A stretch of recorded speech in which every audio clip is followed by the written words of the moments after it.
Ghana and Congo kicking off here inside the Friendship Stadium in just a couple of minutes. Ghana, who qualified in first position from Group D, with the players for the big occasion going into this match certainly as favourites. And if you were with us earlier on tonight, you would have seen Ivory Coast book their place in the semi-finals. Well, runners-up in their group were Congo. They really are the outsiders here, but they had 2 draws from their 2 group matches. Ivory Coast and Algeria, they're good results, in fact, for the Congo. So Ghana, one of 2 nations yet to concede a goal here at the 18th African Nations Cup, winning both their matches by an identical scoreline, a 0-0 against Zambia and Egypt. The 2 sides are out on the pitch. As you can see, we're going through the opening ceremony routines as we bring you once again our map of Africa. I'm sure you're familiar with that by now. The first time these major championships have come to Senegal, and what a good job they are doing of hosting the 18th African Nations Cup.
Exclusive for you once again from the Senegalese capital of Dakar, with the national anthems now completed, and we're all set for the second of today's 2 live matches.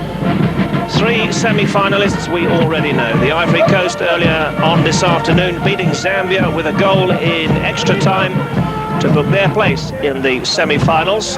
They will now meet Cameroon. Nigeria are already there. Will they be playing Ghana, or will they be playing the Congo on Thursday in the second semi-final? Let's join your match commentators now, Martin O'Neill, and first, with all the team news, it's Gary Bloom. Thank you very much, Phil. So we check now on the Congo team. They're forced into a couple of changes. Congo in green for this match, Ghana in the white jerseys. Check now on the Ghana lineup, and 2 suspensions for Ghana means they have to reorganise the right-hand side of their team. Arma and Ankara both left out because of picking up 2 bookings, and Poco, number 15, and 19, Emmanuel Ampia, come in to the side.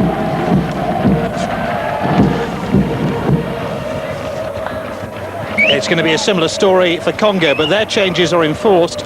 Ironically, again on the right-hand side of their team, Buketo and Francois Makito, who for my money has had a good competition so far, both missing from this Congo side. Mukasa, number 12, and Ntunu, who started Congo's opening match against the Ivory Coast when he played it right back, and will do so again despite wearing the number 9 jersey, come into the starting 11. Ghana bidding for their first semi-final since '82 when they won the competition.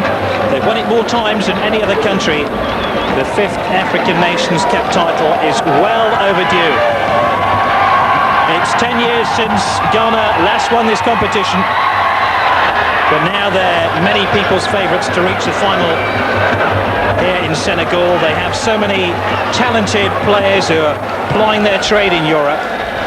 No fewer than 5 from the Ghana side. That the head-to-head meeting in the African Nations Cup. Ghana comprehensively on top and are expected to go through from this quarter-final and meet Nigeria in the last 4 of the competition. Martin O'Neill sits alongside me in the commentary position. Do you fancy Ghana to go through? I would say that it probably would have to. It's my first real look at both sides, and I fancy that Ghana might just be too strong up front. We reckon that both of us think that certainly Congo will flood the midfield. They've been virtually playing a lone striker in most of the games, and we feel that perhaps that their best policy, I think, will be trying to stifle Ghana from being able to do things. But all in all, Gary, I would say that Ghana should win the match. Just confirmation, it is Ntonu, number 9, who's playing it right back for Congo, coming into the side through Buketo, and it's the Congo in possession.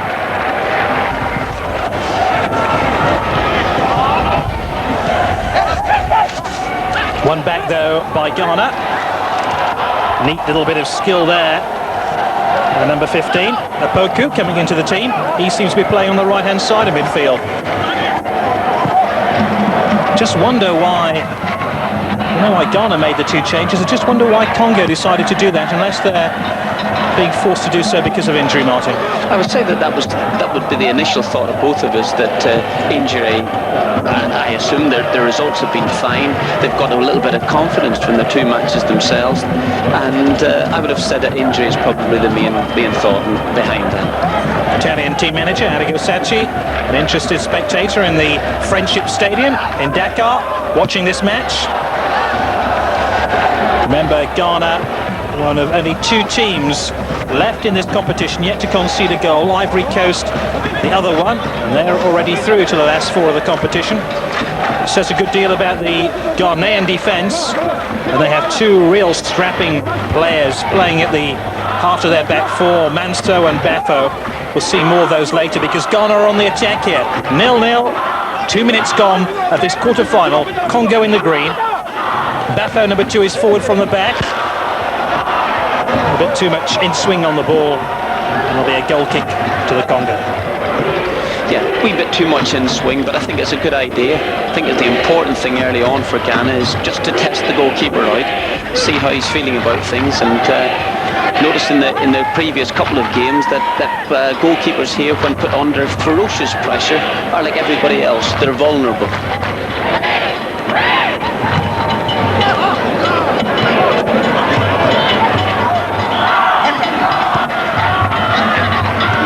Is Ibrahim operating on the left-hand side of midfield, clips it in, looking for number 15 Apoku, taking up a good position Apoku. Normally the sort of area that you would imagine Pele or Yeboah to move into. 6 is Owomat.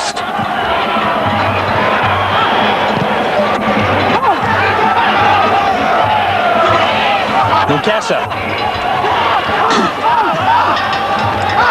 to the fullback, Ntonu, trying to tuck the shirt off the back of Ali Ibrahim, and Ghana win it back. Congo have a reputation of being a tough nut to crack. They've won just 2 of their last 6 internationals. They don't very often win games. They don't concede a lot of goals either. Pele. Apia. Ibrahim, all coming down the left-hand side of the Ghanaian defence. Lovely little dummy there by Lamptey, just a wrong foot. The Congo midfield and defence, sort of things become his stock in trade over the last couple of years. An outstanding prospect in the game. Valued now £10 million by Anderlecht, the Belgian club. Nasomi. Legapi will be the target here, but he'll come through to Apia. Remember, Ghana playing in their change strip of all white in this game. Very late challenge, I think, on Pele by Sumu, who really is a giant of a man. A man mountain, I think you'd call him. He can reach the opposition's penalty area with his dead ball kicks, and I suspect that's his 2nd booking of the tournament.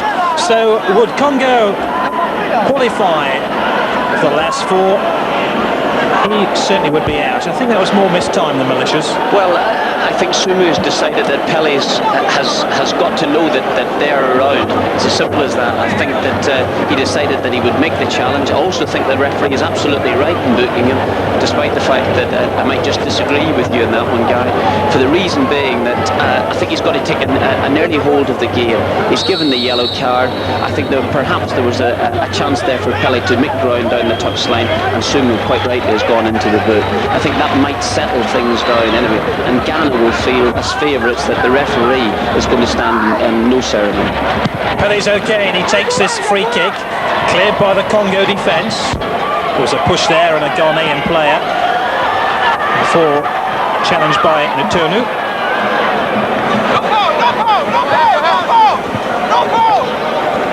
No, 17 is Abora for Ghana.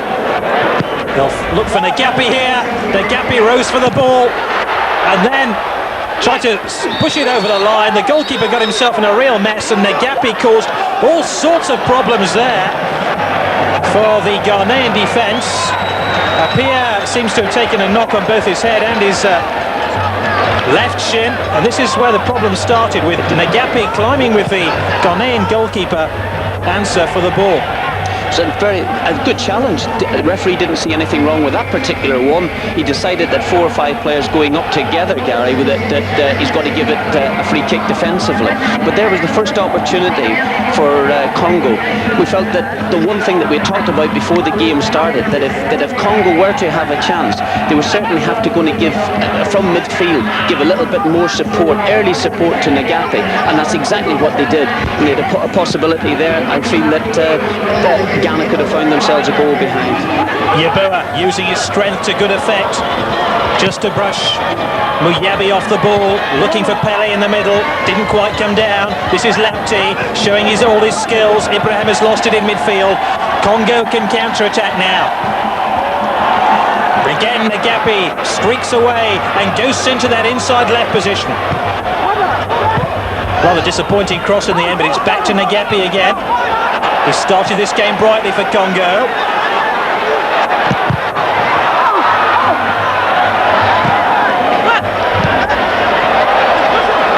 Ntonu getting it back inside.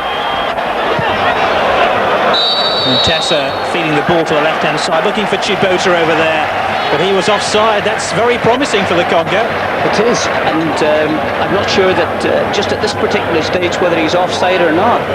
I feel the Ghanaian defenders kept him onside. Apia certainly was late in coming out, and that was really one of the ploys of Ghana in their last match on Friday against Egypt, especially on free kicks in and around their penalty area. They're happy to walk out the opposition and catch him in an offside position. This one played over the head of Yeboah, who had half a chance there. Oh well. Ghanaian player was leaning back into his shot as he hit it. It was Abide Pele, the captain of the team. Remains after 8 minutes play. Congo 0, Ghana 0 in this African Nations Cup quarter-final. The goal kick gives us a chance, guy, to draw a breath here. It's been a very entertaining first 8 or 9 minutes. And the one thing that I felt that Ghana would do, I thought that they would attempt to play the game in the Congo half, simply because as favourites, they're also under a little bit of pressure as well. The one thing they don't want is to give Congo any sort of impetus, any sort of heart to go on. And funnily enough, they've done exactly the opposite. They've sat back a little bit. They've allowed Congo to get at them. They've allowed a little bit support as well to Nagapi up front, and they could have found themselves a goal behind. I think just a little bit weak finishing in there before the referee came to the rescue. This is Apia for Ghana, the left back who's ventured forward here. 11 is Ibrahim, another one of the European-based players.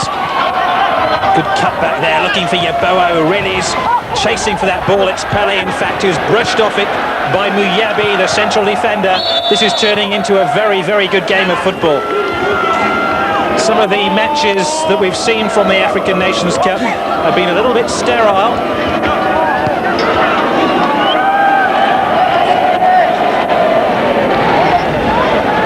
Confirmation, by the way, that Sumu there, number 14, will be suspended for the next match for Congo, be it a third and fourth place playoff or a semi-final meeting with Nigeria. Muyabi. A real electrical current in the air between these two sides. I'm not sure this match is properly earthed.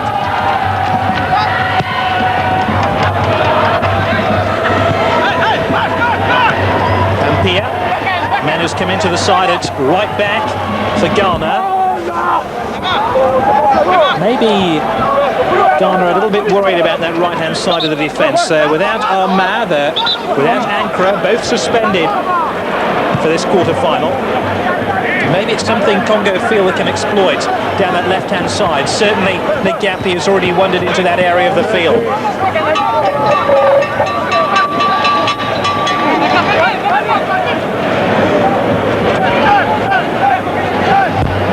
To his Bafo, the central defender. Apia.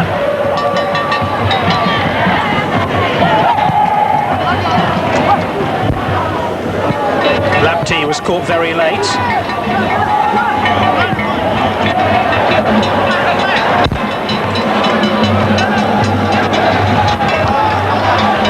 Muyabi gets it back to his goalkeeper, but he's Samba, yet to concede a goal in the competition, just 20 years old. Big tournament for him, but his nerve has stood the test. I think we're going to see a good deal of this linesman on the near side, because that Ghanaian defence really adept at pushing out. I'm sure that linesman is going to have a stiff arm by the end of the game.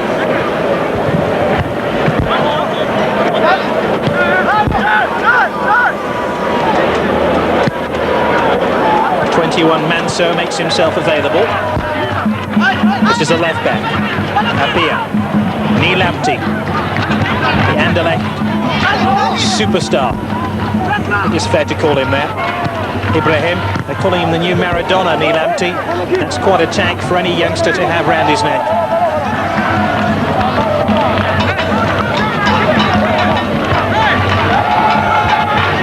You mentioned a couple of moments ago, Gary, about the strong tackling defenders of Congo, namely Sumo and Muyabi. I think that they've decided that the best way to do this is dish out a little bit of the physical stuff to Pele, not allow them to turn certainly in goal-scoring positions, and to try, and if Pele is going to cause any damage, at least he's going to cause it further out the field than they would want.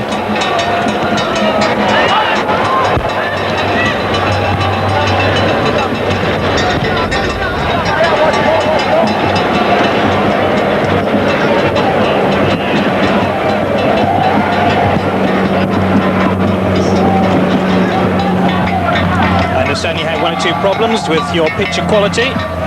We apologise for that. I hope you're enjoying the quality of the football, though. It's been 13 breathless minutes of this African Nations Cup quarter-final. Congo in the green 0, Ghana 0. Ghana pressing forward. Yeboah.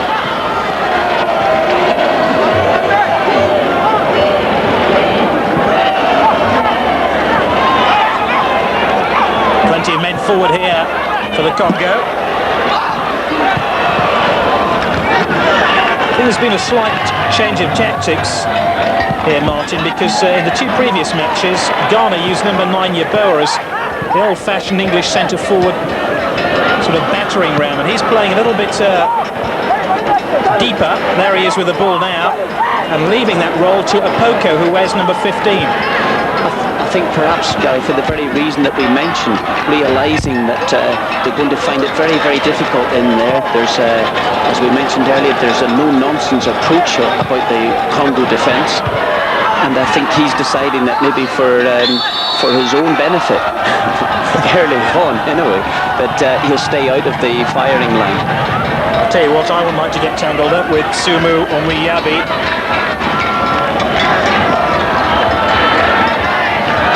Ninga, the coach of Congo, who won this competition back in 1972 as a player, knows all about the success then.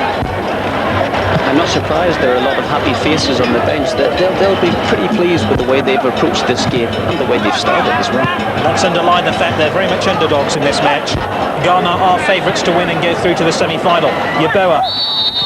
It doesn't matter where the ball is, he'll still get clattered. This time by a Womat, the midfield player of the Congo.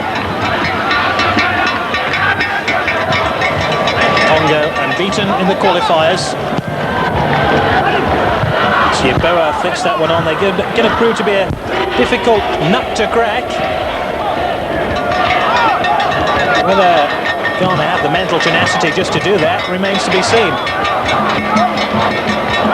They have certainly limited resources, the Congo. They have a population of just 2 million. In contrast, Ghana, 14 million population. Football is more of a religion in the country. Get live English football every week, and apparently they know John Barnes better than they do the likes of Poco and Bafo. They love the English game. And here now is Ibrahim. Went a little bit too long to deliver his cross inside that Congo penalty area before he's bundled over by Natonu.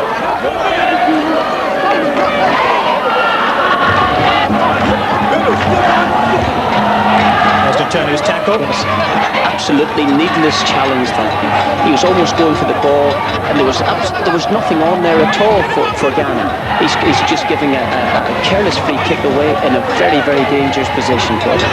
I'm sure you'd have told one of your defenders just to jockey the attack, wouldn't you? Well, he's done the best thing. He's robbed the opposing forward in the first place, and then suddenly he's allowed a foul. Pele with a free kick. No real meat behind that header, I suspect, by Yeboah. So won back cleverly here by Abora. Long-range efforts, which came off Tsumu. The ball had gone dead. It would give most men a headache, but not Tsumu. That ball had gone dead. It's going to be a corner on the far side to Ghana. Very briefly, the Congo defence will be very disappointed with Samba's efforts there. He's grabbed the ball, they're all in defensive positions, and he's thrown out to the one man up front, and that's the last thing he wants to do is have that ball. Pele, back to Lamptey again, who drives it in low, away by a Womat. 11 here is Chibota. Good solid challenge there by Bafo, had taken up a position midway inside the Congo half. I was just finishing on the point, Guy, that even if he had picked the ball up, there was no support for him at all, because all the Congo players were in their own penalty box. Suddenly he's given it away, and they're under pressure again.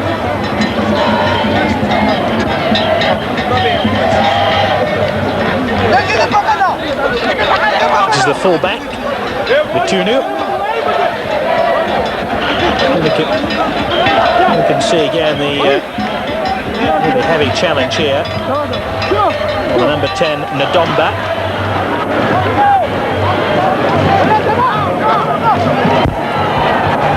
So once again a high ball placed up towards the head of Yeboah. They haven't really got Yeboah in the game as far as I'm concerned. This time the foul is on the Ghanaian.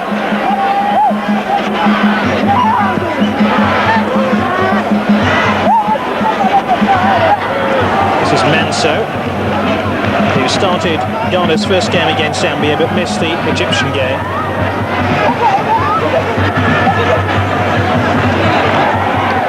Bit of tit for tat there, wasn't it? Yeah, I wasn't too sure about that one.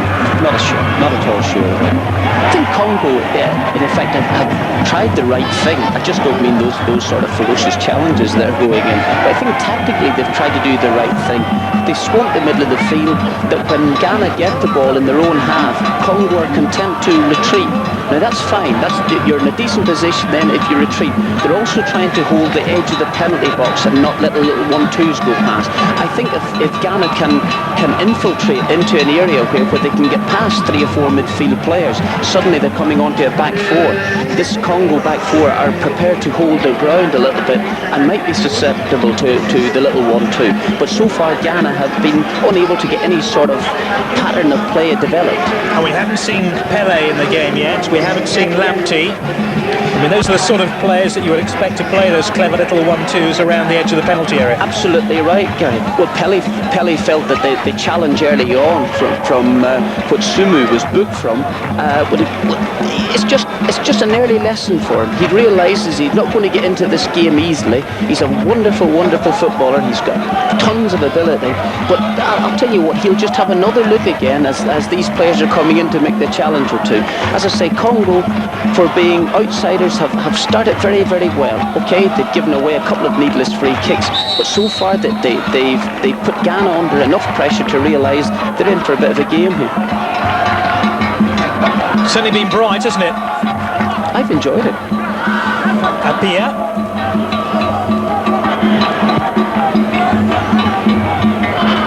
Good flick on, suspicion of handball there.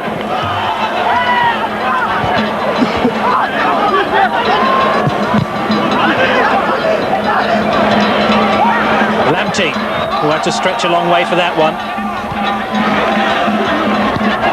And eventually ran into the challenge of Ndomba. Brisamba. Gets it out to his giant central defender.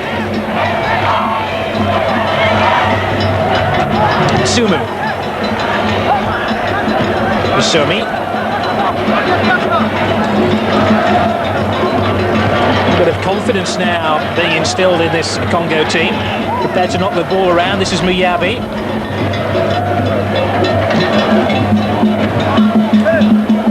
That was Baloki scrapping for the ball.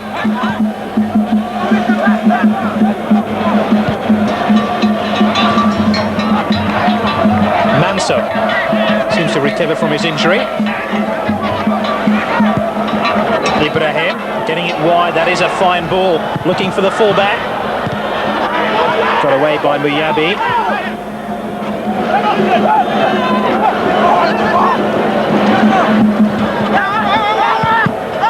I think the pitch is a little bit to play as well too, Gary, and the final ball being not so clever. It was an excellent through ball in the first place, but as I said, the final ball not so clever. I think he got a little bit of a bobble beforehand. So midway through the first half, in this African Nations Cup quarter-final, coming to you live on Screen Sport.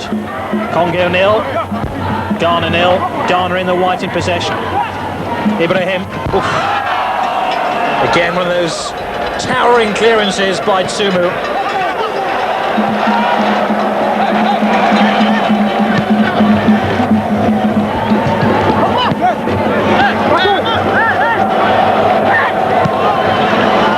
Yeboah offside. That's the type of thing I was talking about. Congo are prepared to hold their ground a little bit. Now that's fine if you're holding your ground if someone is going to pressurise the ball. But if you don't do, then there's a possibility these Ghanaians have got all the talent in the world and they're able to thread little through balls like that. And one of them is going to come off.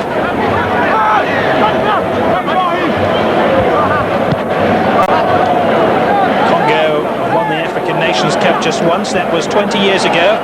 They went into that competition in 1972 as underdogs. One or two people feel that it's a good omen for this side. Ndomba won the ball, but unfairly before Nagapi had that shot on goal. In fact, Ndomba has won a free kick here. He was being fouled by Abora, according to the referee from Gambia.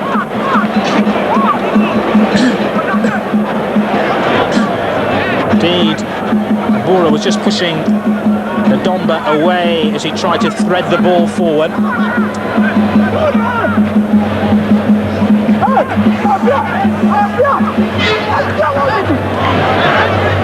Edward answer has all the answers, doesn't he, for his defenders? 5 of them in that war.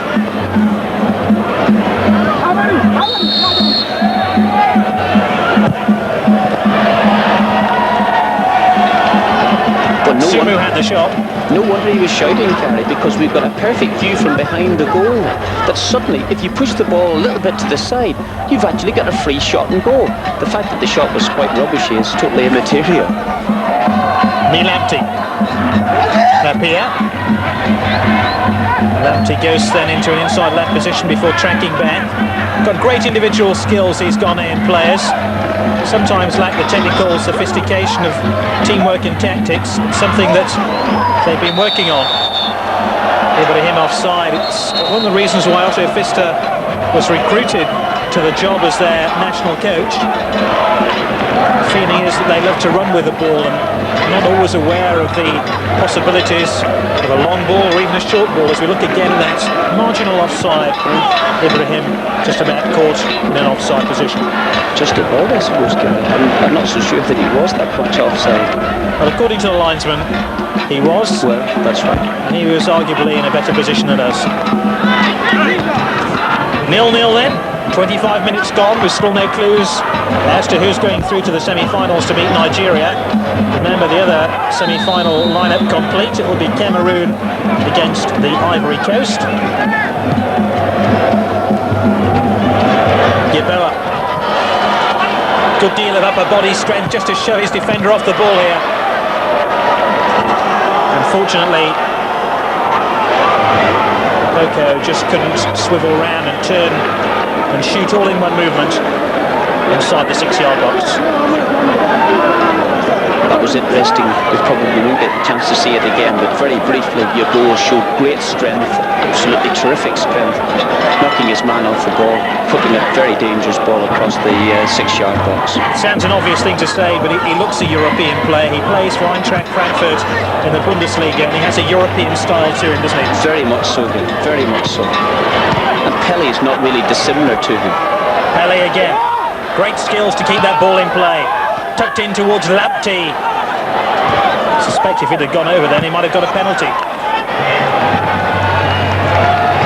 Again, full marks to Congo. Great defending.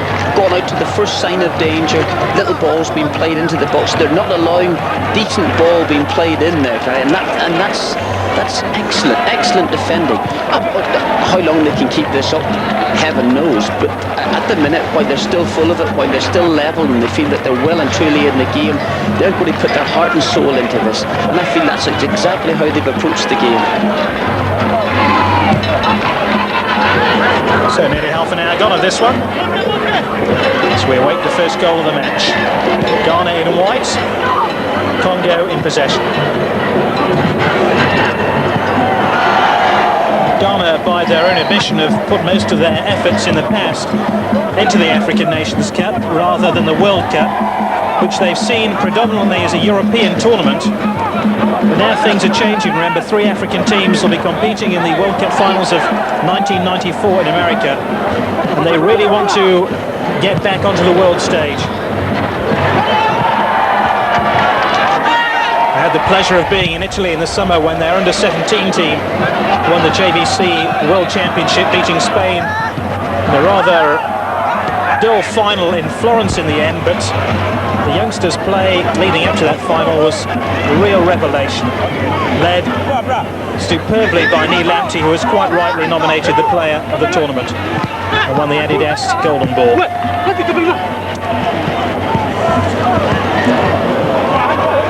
This gave me an opportunity to have one or two discussions with Otto Pfister, who's now been promoted to the national team coach position. He was explaining that his job all the time is to try coach some of the natural skills out of the Ghanaian players. This is Lamptey, he's got a good deal of natural skill, and the first goal of the game! Scored by Yeboah. Lamptey with a spade work. Yeboah makes it 1-0. Terrific play, absolutely brilliant play. That's the breakthrough they've been looking for. Lamptey has done splendidly. He's gone straight at the heart of the Congo defence. He's just been pushed a little ball through. It's a wee bit lucky. He was going for the 1-2, but Yeboah decides, I'll finish this one off myself. Great left foot shot into the corner. He was just looking to play, lucky to get a wee break, but Yeboah's hammered a terrific shot, kept it low down and stuck it into the net. Excellent goal. And it's the sort of thing that Ghana, I can't say that they've really played for it, but have found themselves a goal in front, and that'll take a lot of pressure off them now. I think just up until that, Gary, I think that they felt that they were content enough, sit back, get their own rhythm, find their own rhythm, feel that they've got enough players up front with the ability to break down defenders on their own, and suddenly Yeboah cracks the goal for them. Lamptey, unfortunately, seems to have injured himself in the build-up to that goal. Let's hope it's not too serious, because his skills there were right out of the very top drawer of great Ghanaian football.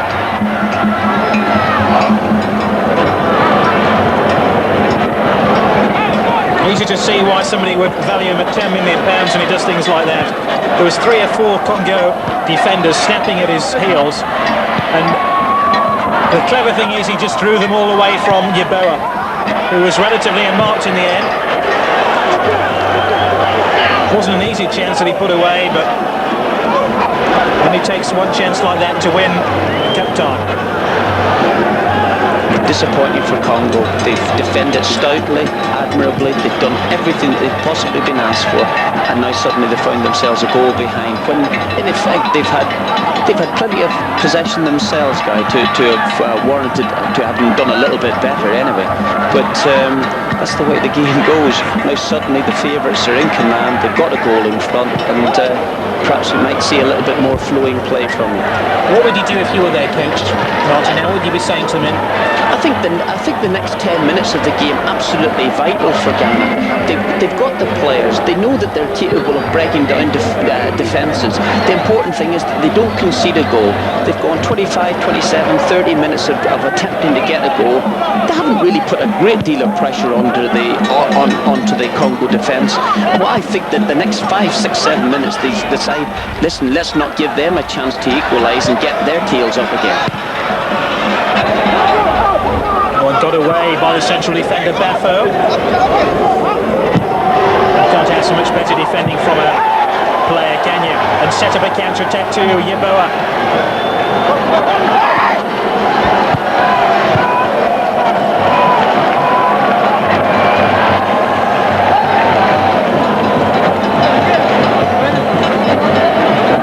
Really is tough on the Congo team, and Joel Minga, no doubt already thinking as to what he'll say to his team at the half-time break.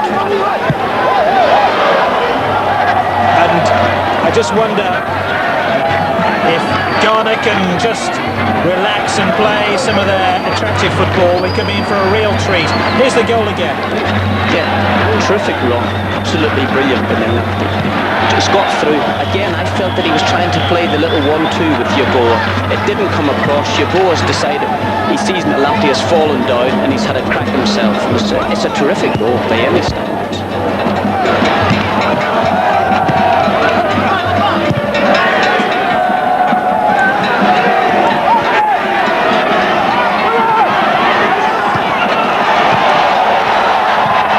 Oh, it might be presented back to the fullback here.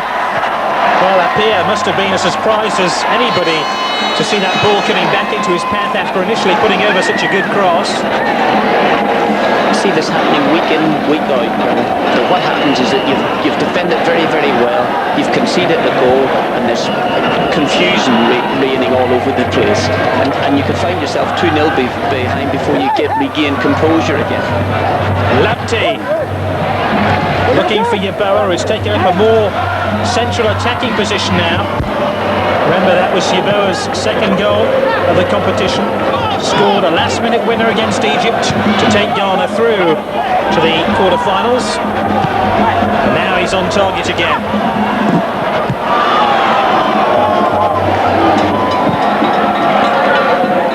Ghana 1, Congo 0. Congo looking for an equaliser. This is Nagapi. A lot of hopes now on his shoulders. Tends to operate as a sole striker in that Congo team. Their domination of midfield and urgency of their play suggests it will be Ghana who might score again even before half-time here.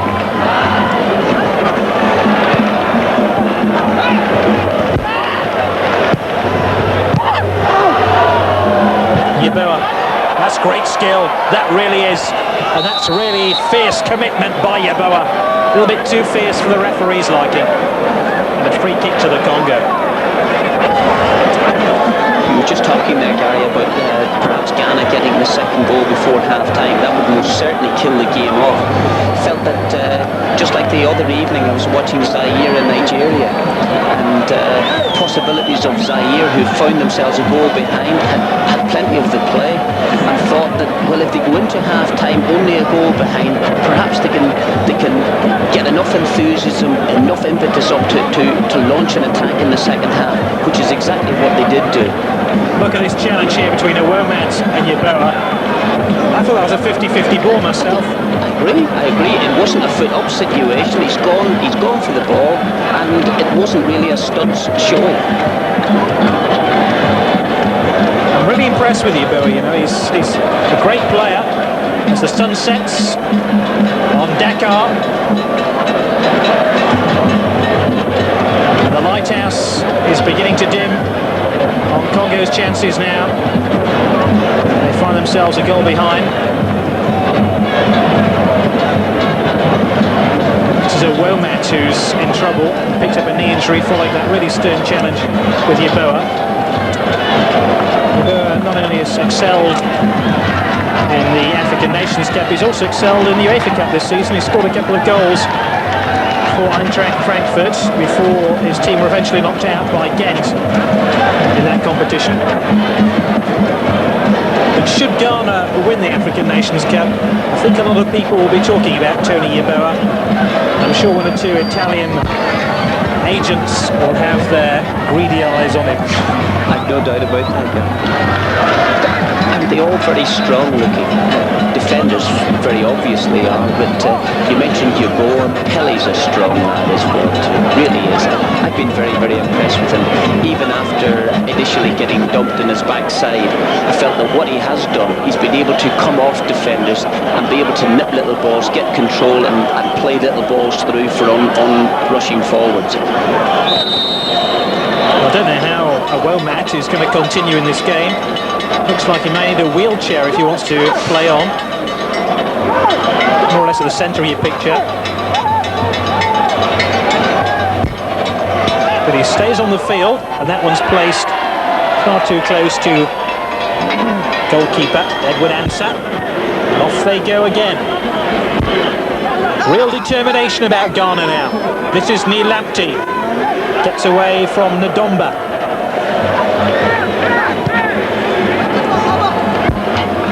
8 minutes to half-time. Ghana lead by a goal to nil.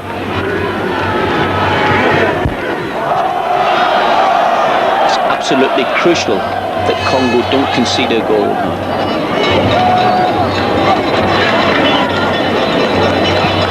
Give them a chance at half-time to regroup, reform and replan.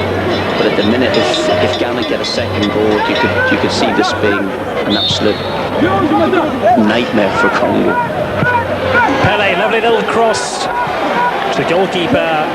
Did well to come out. Brisamba, the young Congo keeper. Nasomi, the left back. He held it well, Gary, didn't he? Because remarkably, he hasn't had that much to do, other than the picking one out of the back of the net. He hasn't really had that many catches to make.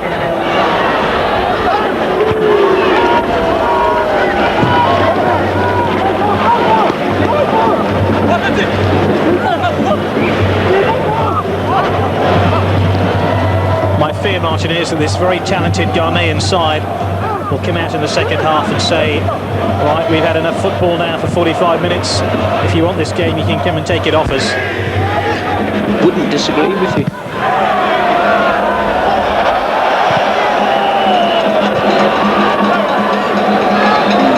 I think that's going to be a goal kick, despite the fact that Tonu wanted a corner.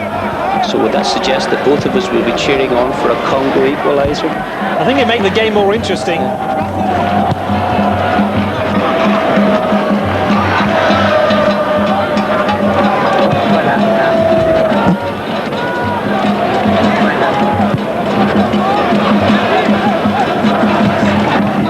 I'm sure the second half will be packed full of incidents as Ghana press forward. And no doubt show just why they're ranked as favourites to reach the final. It really would be a mouth-watering prospect, a Cameroon-Ghana final, wouldn't it?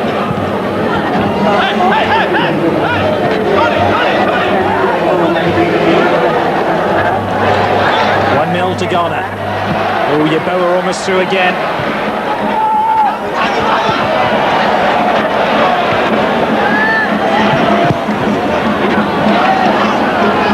Now, Ghana could be stretched here. Ndomba's made a miraculous recovery from that knee injury. Now enmity in the tackle.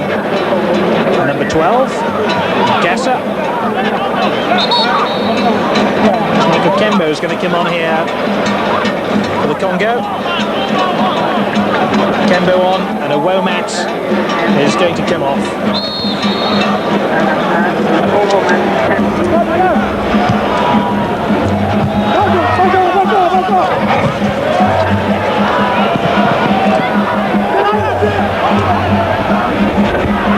5 minutes to half-time. You're watching Screen Sports coverage of the African Nations Cup. This is the quarter-final tie between Ghana and Congo. That's the latest score.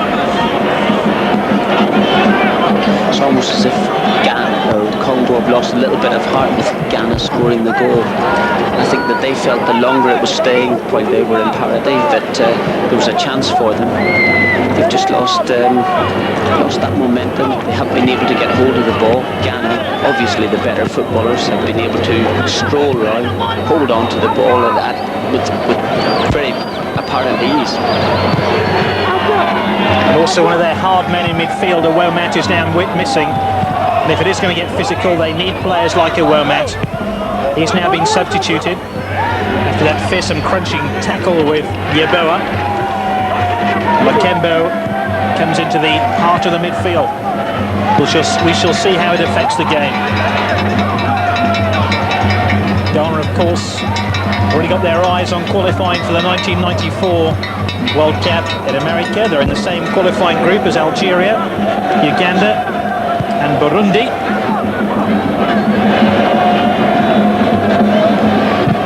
They would see that really as their next major objective. Present objective, though, to win the African Nations Cup in Senegal.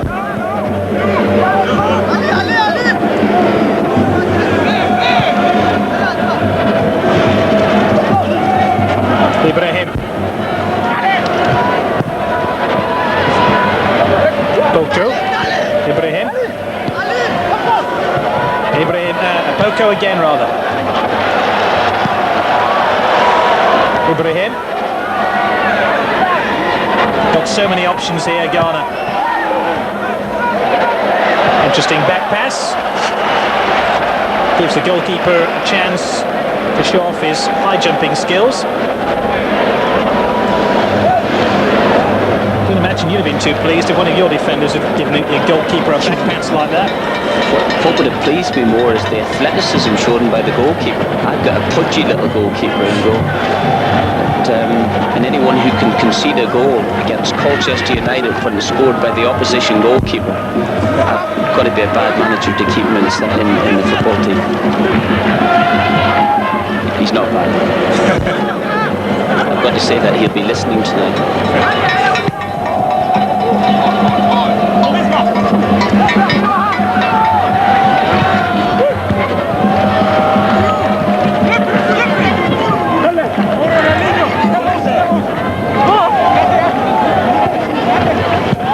That's the sort of damage inflicted on the knee of a Womat by Yeboah.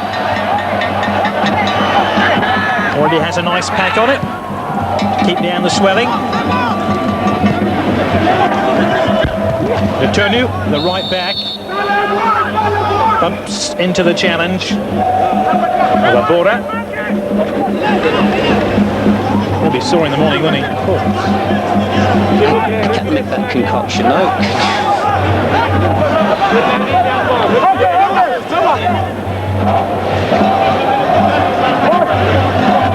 Moncasa with a free kick. Oh, a free header, both on the near post and the back post. And that was a real opportunity there. And it was a big central defender, Sumu, who come forward from the back. That's a brilliant ball across the ball, outside of the foot from Moncasa. Terrific ball, and Sumu should have scored. Should have scored. And that's the type of ball that I think that's been on in this whole tournament. It's a playing with the outside of the foot, bending in towards the goalkeeper, so that someone, at least you're committing the goalkeeper, if nothing else. He was rooted to his line. It's coming across at such pace that if you just direct it on target, it's bound to go into the net. And I think Sumo will be very, very disappointed with that. Very disappointed indeed. Maybe it'd be a bit hard on him to criticise his positioning there. Maybe he should have moved forward across the penalty area to take up a more central position and therefore giving him more chance with the angle. Perhaps, Gary, it's come so quickly across at him that he... But having said that, it looks as if he's been able to see it from some distance out. It's just a matter of getting on top of it and directing it goalwards. And he's missed the target completely, which is unforgivable. Maybe a chance here for the Congo. Sunu.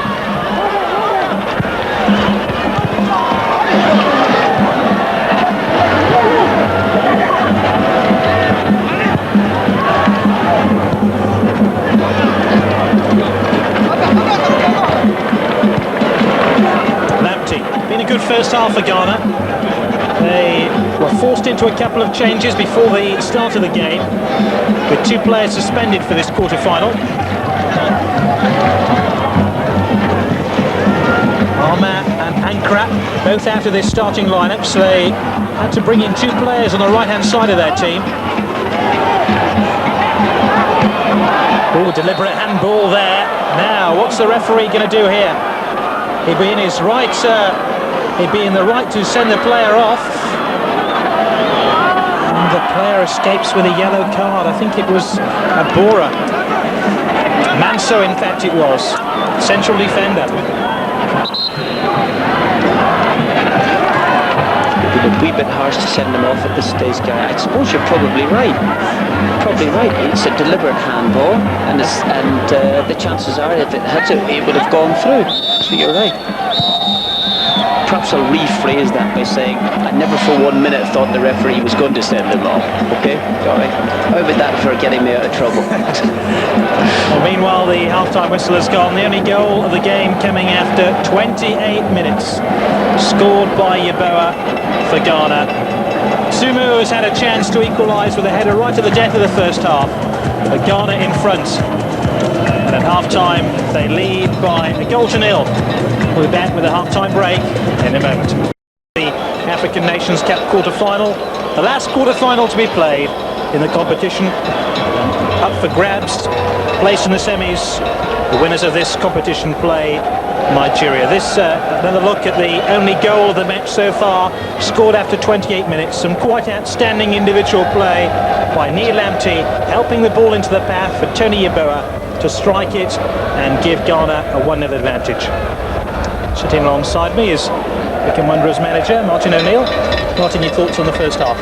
I felt that Ghana had done enough to get their noses in front. I thought Congo were a wee bit unlucky early on. They had a couple of scrimmages that perhaps they could have got something from. Thought they lost their way then after Ghana had scored. Ghana are a very accomplished team, Guy, and they're good players. And as Kenny Dalglish once said to me, when good players get their noses in front, then they're very, very hard to peg back. I think you made the point that they may decide this half just to sit back, take things a little bit easy, on the understanding that eventually, if they're really, really pushed to, they can get themselves another goal with the ability that they have up front and their forward players. I think for Congo's part, that they have really got to get themselves back into the game. In this sense, I thought the last 5 minutes just before half-time, when perhaps they could have scored. Great ball across the penalty box, and Sumu's missed a very, very good chance. That apart, I think that they have got to decide now that we have to take the game to Ghana. We've got to put them under the same type of pressure as we did do in the first game, and hope that maybe the breaks come their way. Because if they sit back, then they've got no chance. I think the difficulty with that, if I can continue the point, is that if they continue to play one man up front, that's fine defensively. All the midfielders drop back and concede ground, and there's no problem with that. It's just getting enough of them to go and support eventually. And I think that with Nagapi fighting a lone battle up there, he has got to get a wee bit more support, whether it comes from the flanks, whether it comes from a couple of players joining him. But when he's in the penalty box, he's got to see a few more green shirts. Of course, Ghana might take the view that it's a very physical competition, and therefore they probably won't want to get involved in any unseemly tackling in the second half, and therefore might just be saving themselves for that very well-anticipated semi-final with Nigeria. We shall see.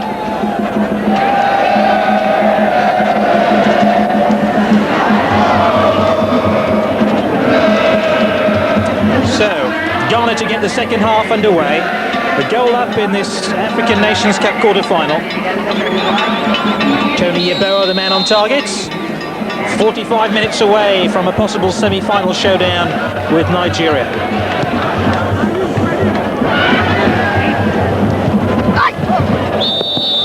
Slightly obvious push on Neil Lamptey right at the start of the second half by Pierre Chibota, the man who scored Congo's only goal of the competition so far, that against Algeria.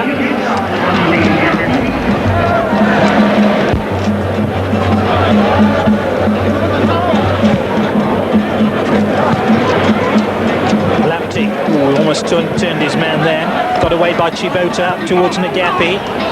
Held back into midfield by Kembo, the substitute. This is the fullback, Natunu. Takes on Ibrahim for speed. Good cross too. Looking for Chibota. Might come down to Nagapi. Away by Lamptey. That was good play by the Congo. Ball comes to naught. And here's Yeboah. Hopelessly overhit towards Abide Pele. And Congo came out fighting at the start of the second period. Just what we would hope that they would do. That was a good running cross. It's a wee bit, just a little bit too deep for them, and eventually Ghana get it clear. But a good positive start. And that's exactly what they have to do. A little flick on there by Congo midfield player. Kessa. Chibota can't win it. Yeboah's after it though. A little bit more steel to the Congo midfield in the second half. Good to see that. Might have a little bit more of a contest. At times it was a little bit one-sided in the opening 45 minutes. Ghana had it all their own way. Like the school bullies in a playground. They were pushing Congo around.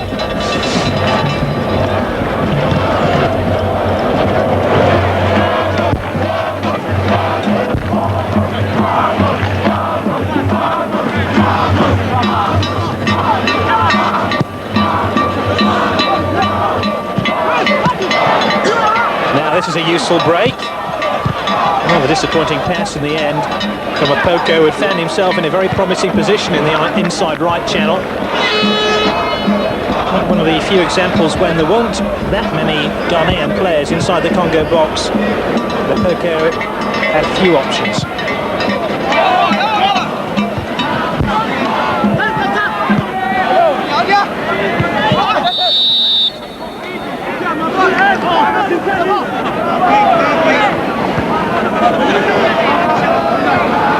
Tennis Ndomba has worn a leg brace in the two previous matches Congo have played in. That's a fearsome shot by Nagapi. Just couldn't keep his shot down. Congo mean business, don't they? Well, I was just going to say that the commendable part about them is that they're prepared to put men forward this half. Nagapi doesn't look as if it's 30 or 40 yards before he sees another green shirt. They're in close attendance, and I think this is the only way for them to do. They've got to try and break Ghana down. There's no point. 1-0 might sound a very, very good result for them on paper, but what's the point? Go and get beaten 3 or 4-0, but have an attempt to try and get in the semi-finals of the African Cup. Really go for broke, and I feel that if they can survive the next 10 or 15 minutes, and the way Ghana are performing, there shouldn't be any real problem doing that. I think they should set themselves up for the last half hour to really have a go at this and try and get that goal back. The strange thing about it, while I don't really like the idea, is that one goal might be enough to take them through, because if you get through extra time and into penalties, it's a terrible way to finish any sort of match. But the possibility of you winning a major European, African Cup competition, World Cup competition now without actually winning a game, that might appeal to certain people. Congo got here without winning a game. Now push has come to shove, and they've got to beat Ghana, and they've got to score.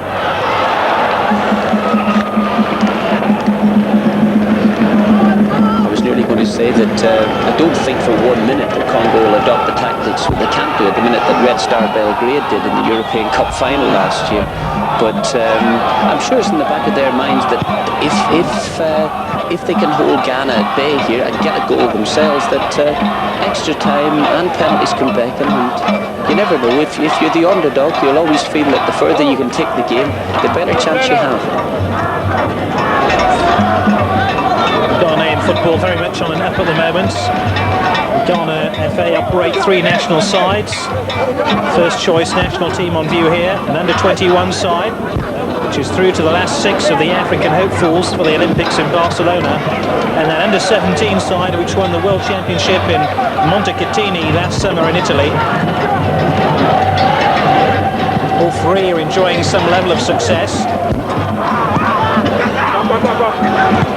Really would be quite a 12 months for Ghanaian football if Ghana were to win the African Nations Cup.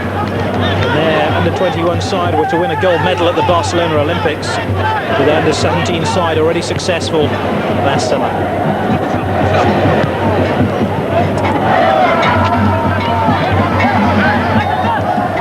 And after those under-17 World Championships, the FIFA president, Dr. Joe Haviland, said we shall be seeing more football triumphs from Ghana. I'm sure he's right. Here's Congo looking to get back into the game now. Great little chip here. Chibota's got it! Oh, carved out by Ndomba. And Chibota, who scored Congo's only goal in the competition going into this game, is in tears now because it's Congo 1, Ghana 1. Magnificent, absolutely brilliant. We're really in raptures here. It's a terrific run again. Ndomba's done superbly. Absolutely brilliant ball. He's pulled it back superbly. What can you say? I think I could even have scored that one. It's magnificent, and it really puts the cat amongst the pigeons now. It's terrific. We're back in business. Great run by Ndomba. And the Ghanaians were stretched. And Chibota really puts a spring in the step now of his team.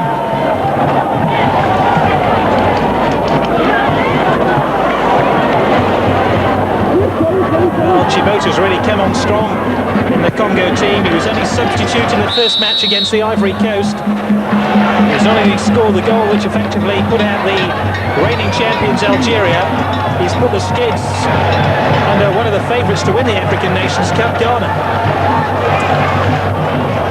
Just looking at both goals being scored in the game, and no substitute for someone taking players on. And I think Nlamti did it for the Ghana goal, and that's exactly what's happened here. Ndomba's gone straight at them, has got a little bit of pace and just a little bit of expertise, been able to go round the outside of them, clipped over a magnificent ball, absolutely brilliant ball.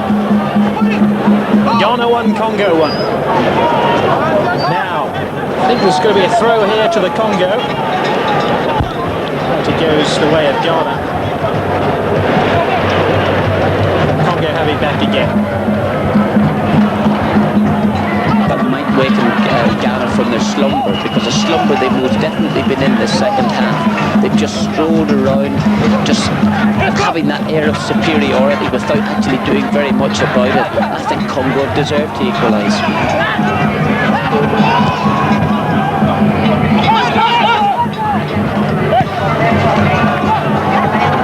Chibota, ball taken off in there.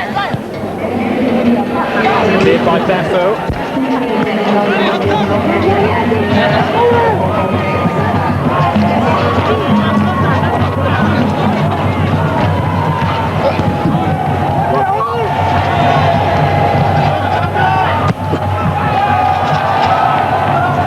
Well, it's the first quarter-final to have 2 goals in it. All the other matches settled by a single goal. Remember, if we're level after 90 minutes, we're heading towards extra time. If we're level after extra time, we'll go to a penalty shootout to decide who goes through to the semi-final. 11 is Ibrahim. Well, I'm not sure the goalkeeper handled the ball outside his penalty area then. Congo have it though. 9 is Ntunu. There was a foul there and a push by Chiboto, who's trying to gain a little bit of an advantage on the right-hand side. We might get a chance to see the cross, but certainly Samba has come an awfully long way for that one. And it's one of those situations, a bit last night like the Zaire-Nigeria game, where Merikani in goal for Zaire. Once he's made up his mind to come, he's got to get it. This time Samba's been able to do very, very well. He's got a hand in the ball. Notice that he was outside the penalty box. Sort of half-chested it well, and it decides to, chest volley out the field. As Martin was making those comments, substitution for Ghana, their first of the match. Ali Ibrahim, one of their most influential midfield players, another one of those players playing in Bundesliga in Germany, has come off. The Amphi is on for Ghana.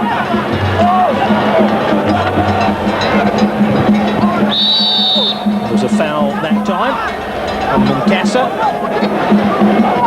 So all just got a little bit sour in the last 5 minutes for Ghana, who went in leading by a goal to nil, but on the other side of the interval, soon seen that lead evaporate into the warm Dakar night. 1-1.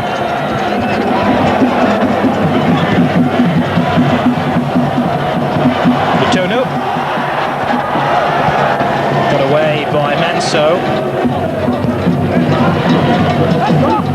Yeboah.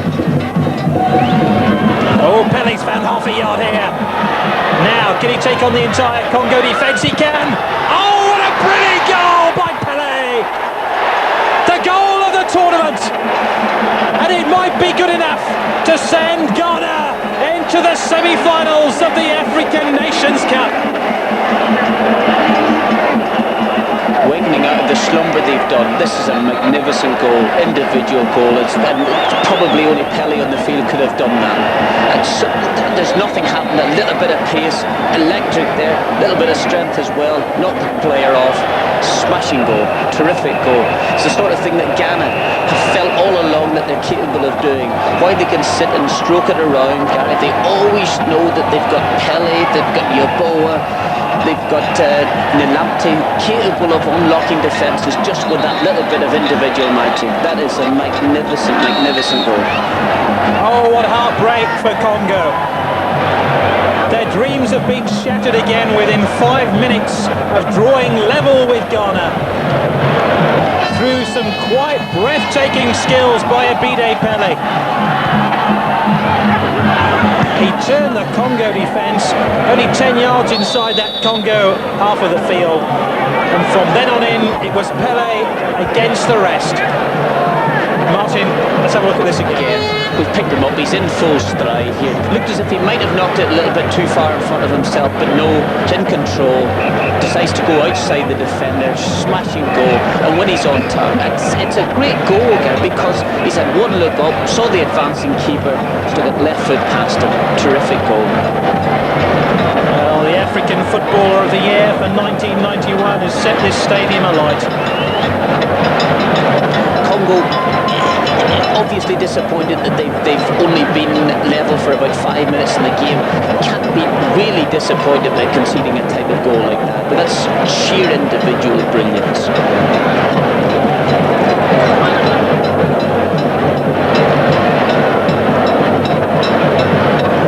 While Ghana have players on the field that are capable of doing this, then they've got a great chance of winning this competition.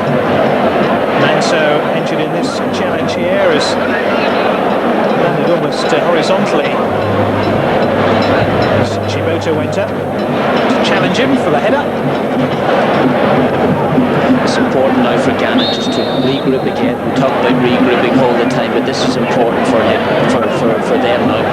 5 or 6 minutes. Whatever they do offensively, defensively, they can't concede.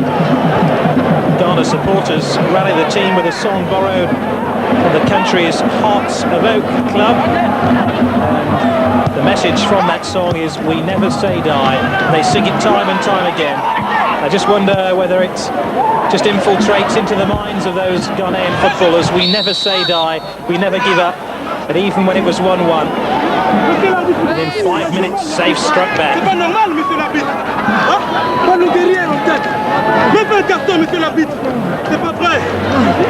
Complaining to the referee, Monsieur l'Arbitre.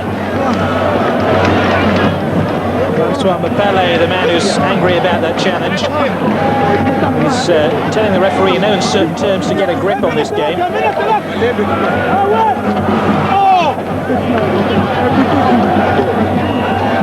can see now why he isn't happy with Monsieur l'Arbitre.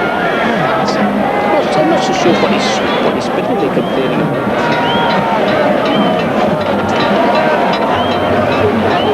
It's a challenge. It's a clumsy challenge. It's definitely a free kick.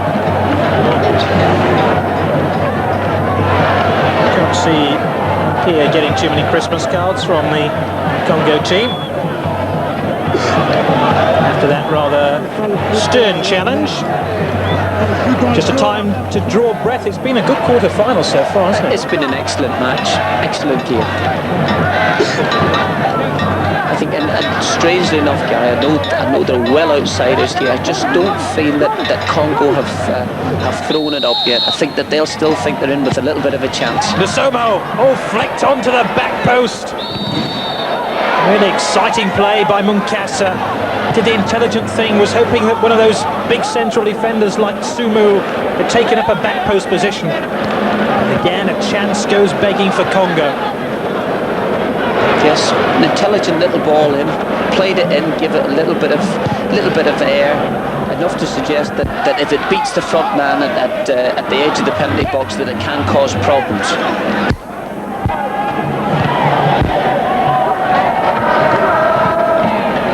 Unlike Zaire yesterday with corner kicks against Nigeria, they sent every single one of them on the near side out to the edge of the penalty box, out swinging corners instead of the occasional in-swinging one that might cause a problem or two. Here, it's nice to see a couple of ideas there from Congo. They've had a go, could have scored from a free kick in just 5 minutes before half-time, and that was a delightful little ball through his game. Ghana 2, Congo 1. We've had an hour of the game.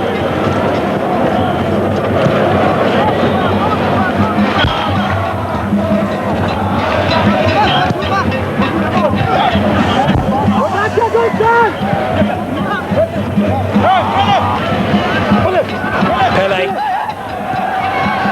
looking for Yeboah, slightly overheads. Gradually, Pele's influence on this game is growing and growing. He's roamed creatively between the midfield and the attack, and he's caused all sorts of problems for Congo in this match. Just after that Ghana's second goal, sniff of an equaliser for Congo. As Munkasa flicked the ball on the near post following that free kick.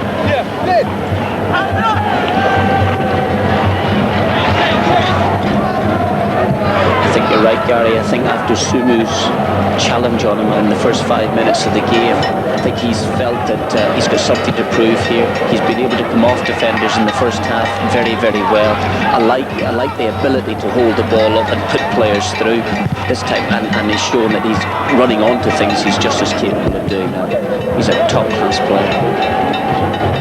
And I think with top-class players, if they've got any appetite for the game at all, you can't keep them out of the match for a full 90 minutes. Something will happen from these particular players. That's why gifted players are in great demand. Many people were a little bit disappointed with Ghana's group matches and their performances against Zambia and Egypt, which they both won by 1-0. I think this is the true Zambia, the true Ghana that we're seeing. I think so. I think that we talked about the fact that they can up the pace anytime they feel like it, or you get that impression anyway. Not so sure that when Congo equalised that all was rosy in the Ghana camp, but they've got the players there, and I think all you need nowadays is if you've got 2 or 3 world-class players, you can actually surround yourself with mediocre footballers to fill in other gaps as long as they're reasonably well organised, and these 2 or 3 world-class players can turn matches for you, and it's usually enough to win. I mean, I'm talking about winning major competitions, not just your normal little competition. I'm talking about winning World Cups and things like this. I'm still convinced that Maradona at his best won the World Cup for Argentina on his own. Well, foul on Apoko gives Ghana this free kick. Abide Pele to take it. Manso and Bafo are up inside the box, looking to get on the end of this kick.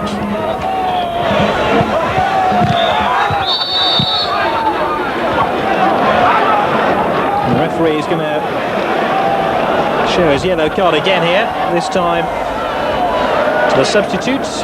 Gayamfi hasn't been on the field too long. I think it's. I look at this one here, and it's just a matter of sort of like a block challenge. He's kept his foot in there. I don't really think he meant to come through. He just dangled his foot, and it's one of those that if you block challenge it, it's a very, very nasty injury if you get it. But I think it's all's well in the Congo camp.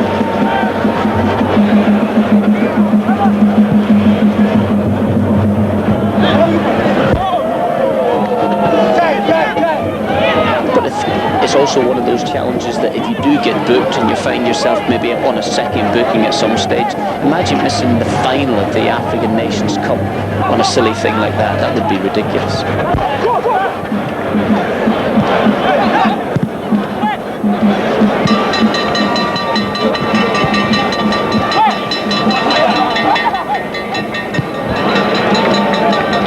Doing well for goals here, you know, Martin. On average, less than 2 goals a game are being scored in this year's African Nations Cup, and no game in this tournament has seen more than 3 goals.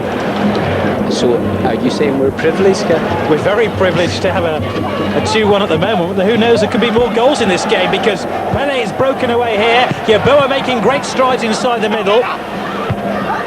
Still isn't cleared yet. May come back to Pele.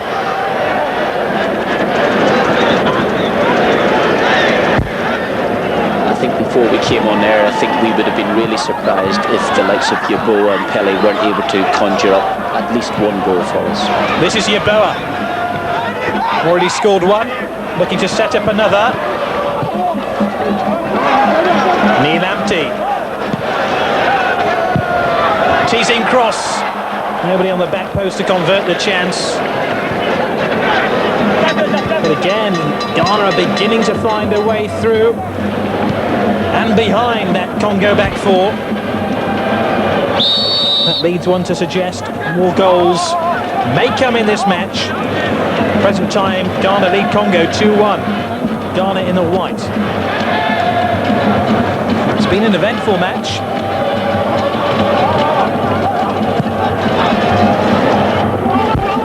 It's Ghana showing the greater composure of the 2 teams.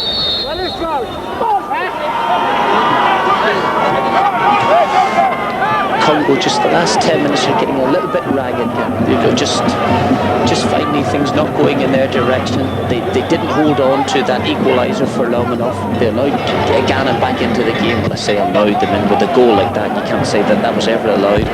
But and they've just lost their way a little bit. It's important for them now regain composure again. You know, I talk about it, but it's widely important for them. They spend the next 6 or 7 minutes chasing the ball. It's exactly what Ghana want.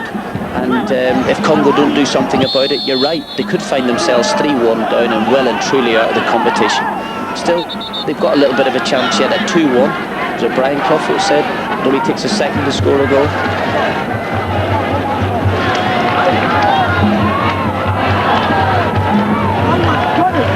Well, they almost scored on a free kick right at the start of this second half, Congo, and they have another free kick here. Tsumu inevitably has made his way forward, taking up a back post position. I'm sure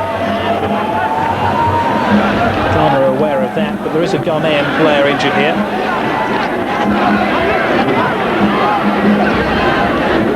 Looks like the substitute Giamfi came on for Lamptey against Zambia.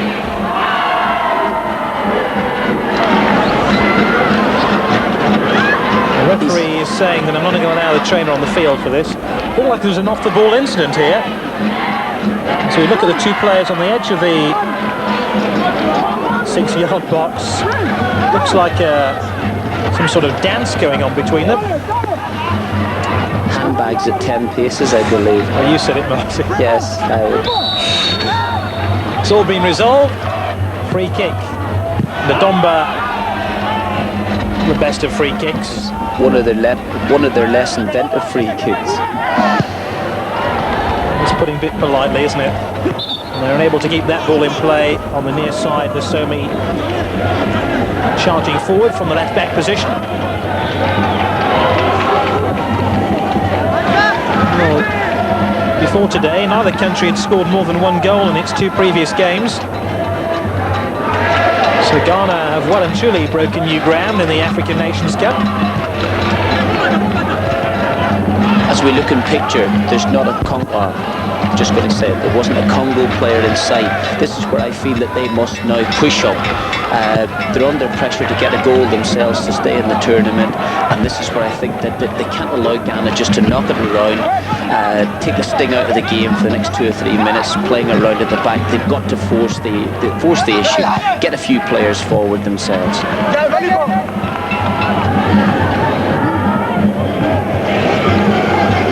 There's Pele, whose quite outstanding goal, just short of the hour mark, separates the two teams, with Ghana 2-1 ahead.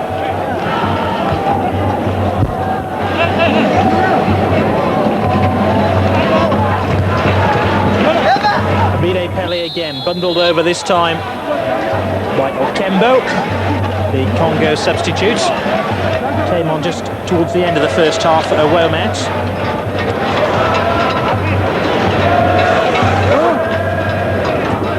It's a rather tired Abide Pele, who hauls himself to his feet and prepares to take this free kick. Lamptey waiting on the edge of the penalty area.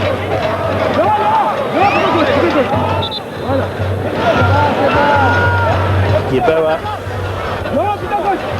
just has positioned himself on the 6-yard box. I wonder if Congo are going to move out and try and catch Ghana offside here. This one's knocked in short though.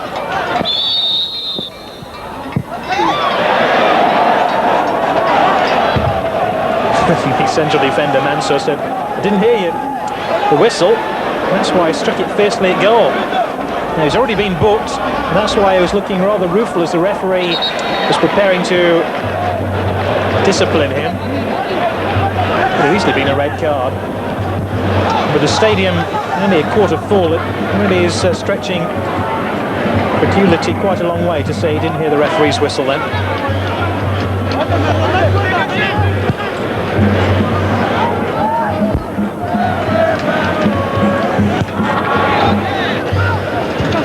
It was a tired-looking pass from Pele in the first place, his free kick, and it was certainly a tired-looking shot at goal. It was almost as if he'd just thrown his leg at it in the first place. Lucky to get the rebound. Pele's on his way here though. And that wasn't the most surest of back passes by Muyabi, the captain of Congo. Muyabi again. Congo a goal behind. Prize for the winners, a place in the semi-finals. We already know that Cameroon will be playing the Ivory Coast. Will it be Ghana in the whites or Congo in the green to play Nigeria? It'll be the first of the two semi-finals. You'll see them both here on Screen Sport.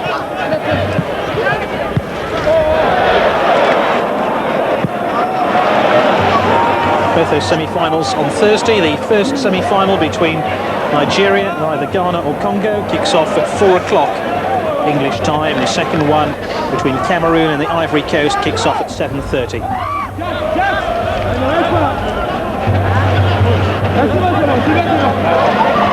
So corner here to Ghana, who lead by 2-1. 15, Apoko waiting inside the box. Pele is going to leave this one. I suspect another booking here. The referee can find a yellow card. I suspect for time wasting, but I'm not quite sure how much more quickly Ampere could get on with it. It's not a corner, it's going to be a throw. I think Ampere's been terribly unfortunate, really, because if anyone did need a booking, I think that Pele did. Pele had come out there to take, ostensibly, to take the corner kick or throw in. So it turns out it is a throw in. Yes, bit of confusion. Ampere with the throw.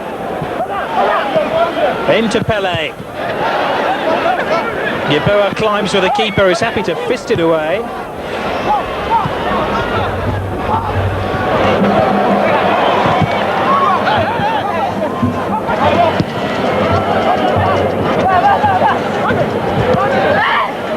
Bafo finding the fullback Apia. Athletic clearance by Apia. And we're 15 minutes from full time. If this match is going to be settled in the 90 minutes, that's the latest score. Ghana in the white, remember.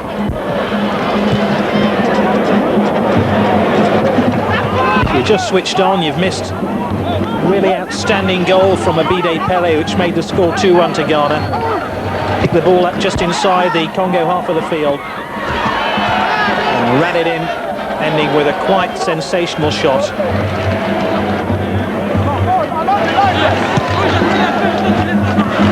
As a spectacle, the game has just died in the last 10 or 12 minutes. This has much to do with the fact that Ghana seem content in holding on to the lead. We hope this break by Congo might prove differently. Plenty of Congo men forward here. Nkasa gets it wide. They look for Nagapi. Almost came down to Ndomba, who set up the Congo equaliser. This is Lamptey. Oh, great skill by Lamptey. He's into top gear now. Yeboah's waiting in the middle, and he knows he should have got the pass. Natonu. A little bit wasteful that by Ghana, and that's a good example of the fact that they're not 100% of the time technically adept, because the ball square back across the face of the penalty area would have paid dividends there. The goalkeeper had cut down the angle. Well done, Carrie, you summed it up admirably there. No point for me making any comment at all. I think there was a thought in the Lamptey's head in the first place that he might decide to take it on, but he's played it across to Yeboah, who's given a tired-looking left-foot shot. And I think, in all honesty, Ghana now have decided that they're capable enough of withstanding anything that Congo are going to throw at them, and unless they do something terribly rash, that they'll not concede the goal, and perhaps they just have an eye on Thursday's semi-final. Certainly don't want to pick any more injuries up. Or bookings for that matter. But they have some defending to do yet. Notice now that Abora is playing deeper and deeper inside his own half of the field and has almost moved into a back five. Can't say I blame Ghana. Nasomi. Unfortunate enough to concede the throw. Important for Congo, Gary, that they don't let the game die. At least have 3 or 4 attacks in the last 10 or 12 minutes. Help put Ghana under some sort of pressure. Don't let them walk out with the ball. Force them to do exactly that, to pump the ball up the field, so that at least they're in contention of charging again at them. But Ghana just content there, knocking it around under no real pressure. This is where I feel that Congos have got to make a few challenges in the middle of the field. Well, before the competition began, it was feared Congo would be kicked out of the Cup by the robust tactics of the Ivory Coast and Algeria, but they've dished it out themselves, in fairness. They certainly have proved no paperweights in this African Nations Cup.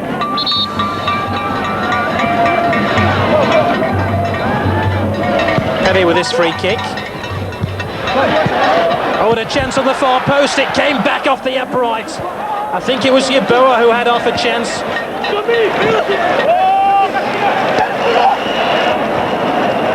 In fact, it was Yeboah had the opportunity then.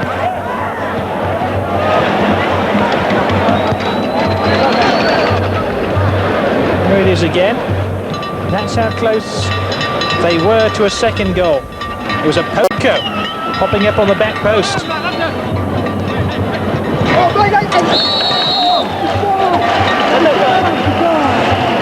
And we can look again at that chance when it fell to a Poco. It's excellent play. It's a nice little ball through. Opoku just didn't fancy. He didn't trust his left foot at it, Gary, and he's got the outside of his. He's got a decent connection on the outside of his right foot, but it wasn't enough, and it's come off the bar. Ndomba's cross.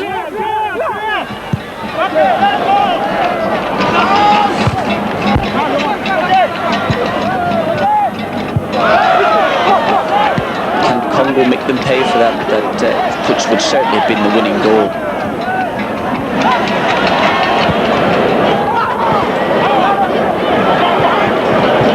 Well, with 10 minutes left of this game, Ghana still lead by 2-1.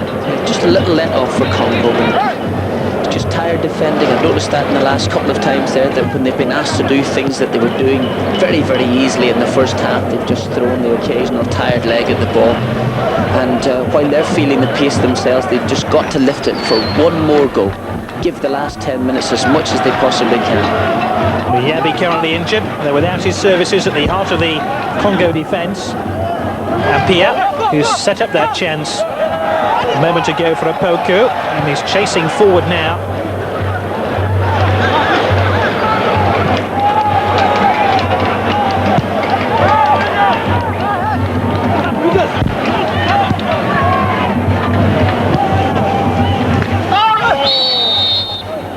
A very robust challenge, not exactly appreciated by the Congo players. Abora was the man. Referee telling Nasomi that he's in charge of the game rather than Nasomi. I'd like to think he was dishing out his own sort of retribution. Magapi.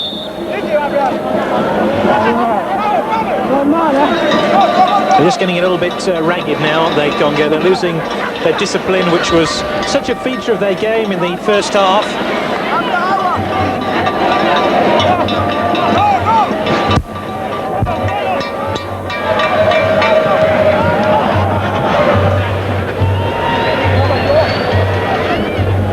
Number 5, Desomi's tried to referee the last 3 incidents down there. You're right, but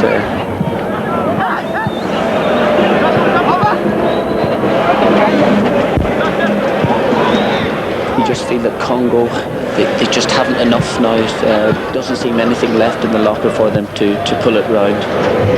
Just feel that even at worst, if they could get a couple of balls wide, they don't even have to get to the byline, but if they could get wide balls here, throw a few crosses in, just like that. Goalkeeper did well to get it clear. I'd be tempted, I'd like to hear your thoughts on this, Martin. I'd be tempted to throw Nasumu up into a centre forward position now, their big central defender. Very much so, Gary. Yes, I think they've got nothing at all to lose. Ndomba again picks it up under pressure from Lamptey. Lamptey can keep it in play and help it forward to Yeboah here. Apoko waiting in the middle. Yeboah showed far too much of the ball. It's only my thought on it, but I just felt that in that just before then, they've tried to play 2 or 3 little intricate 1-2s around the edge of the penalty box. They had a chance. The initial chance was wide in the left or wide in the right hand side. Just throw it in. It's important for them to get 1 or 2, just a couple of bodies in the penalty box. I know it's desperation stakes, but it's getting desperate for Congo.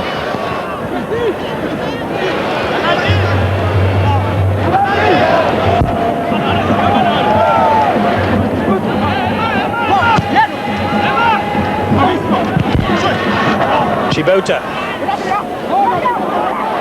Oh, Lamptey's found half a yard here. He sets his sights on goal, steadies himself. Might have it back again here, Lamptey. Pele. And eventually Ghana caught offside. I wonder whether Lamptey would have been the best idea for Lamptey would have been to head straight for goal there rather than pulling it back. I think he should have done. I think he was indecisive in two things. One, he felt he didn't have enough pace up to make the run. This was actually the offside decision itself, but he didn't have enough pace up. He first of all thought about chipping the goalkeeper from the edge of the penalty box. By the time that had come out of his mind, the defender had caught him up, and he's gone for, I suppose, what should have been almost the square ball across the goal. But you're right. The first reaction was that I think he should have gone on.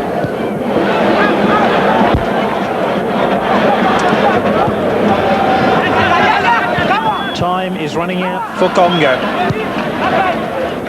They sneaked into the quarter-finals without winning a game. Now they're going to bring on their giant central striker, Amazoud. He's another tall player, you know. Caused untold problems in the match against Algeria. Played just 15 minutes of that game, but he really put himself about. It really is their last desperate card now.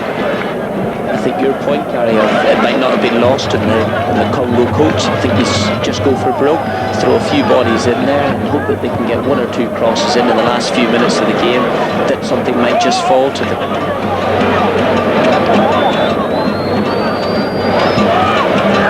I just don't believe that any intricate build-up will profit them here at this stage of the game.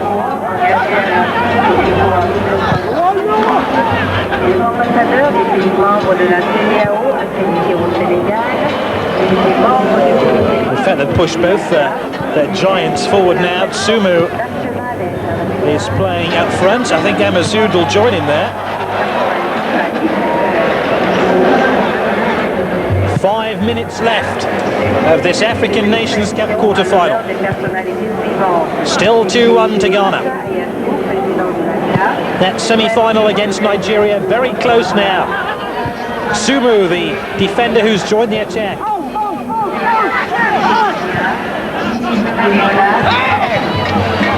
Sumu's taken up a position on the penalty spot. Ball won't get anywhere near him though. Manso heads it clear. Pele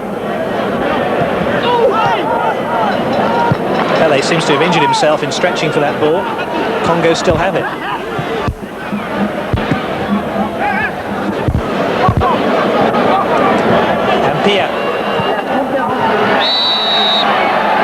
They pushed forward a long way, did the Congo. That's why Ghana were caught offside. They took the chance there, Congo, and it paid off. They just held their line and hoped that perhaps somebody would run offside.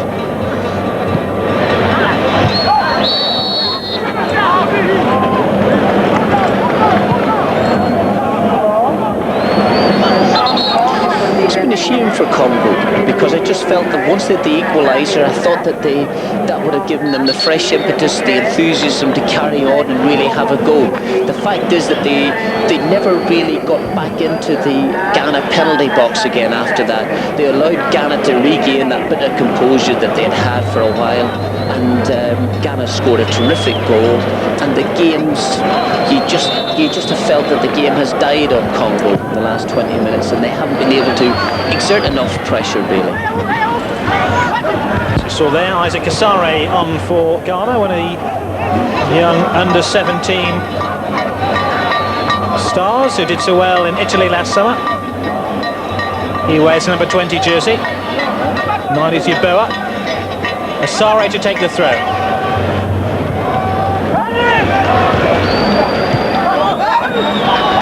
Yeboah again.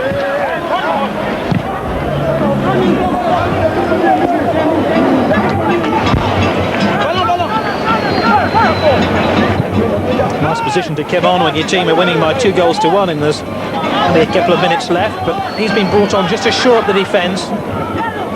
Perhaps just an insurance policy to make sure Congo don't score. That's what happens in theory anyway. Asare. Pele. Great little turn away from his marker then to find Diamfi, one of the substitutes. Congo win it back, and they've got to get the ball forward quickly now.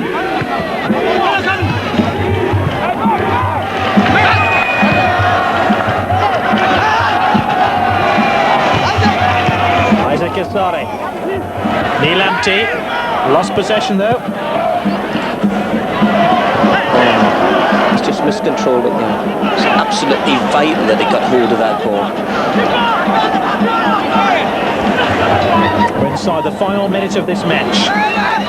Ghana 2, Congo 1.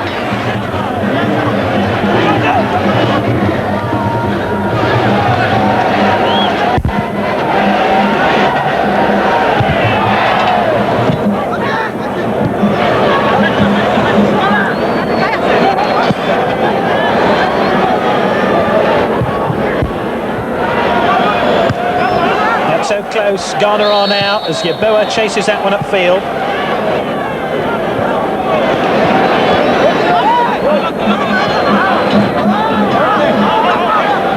Martin, briefly, have they deserved it if Ghana are going to win this one? Oh, I think so. I think they've done enough to win. I don't think that they've overextended themselves. Ooh, a late chance right at the end as that ball was played back across the face of goal. Sadly for Congo, can't make capital of it. Nadumu, just got away.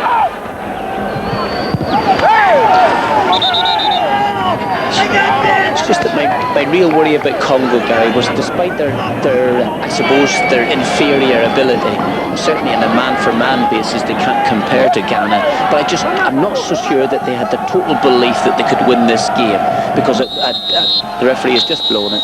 It's all over. Ghana are through to the semi-finals where they'll meet Nigeria on Thursday. Yeboah gave them the lead early on. After 28 minutes, in fact, 1-0 at the interval. Then Djibouti with a headed goal just short of the hour mark made it 1-1, and then an outrageous goal by Pelé. It proved to be the winning goal of the competition.